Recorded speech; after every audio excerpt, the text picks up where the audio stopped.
Welcome to Not Milk Never Milk. Subscribe if you're lactose intolerant. You'll start by locating the document and initiating deletion now.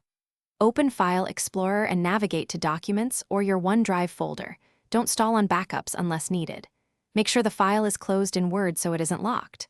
Once the document is visible, select it and press Delete or right-click and choose Delete. You're doing this to remove the primary file. This first action frees up the name and signals sync systems that the item is gone, so watch for sync icons. Once done with the basic delete, address the more complex middle steps, OneDrive and permissions.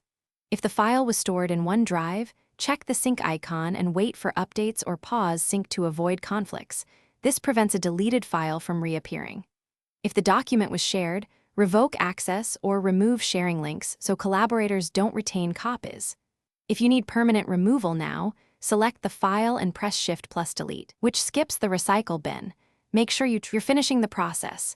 Confirm the document is gone locally and in the cloud. Empty your recycle bin, then open OneDrive online and clear its recycle bin to remove versions and free space. If deletion is blocked, make sure no app has the file open. Close Word, end related processes in Task Manager, or sign out of synced accounts and try again.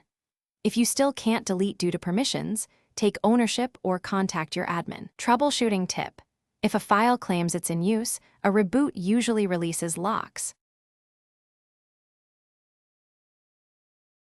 Thanks for watching. If this was helpful, leave a like and consider subscribing. See you next time.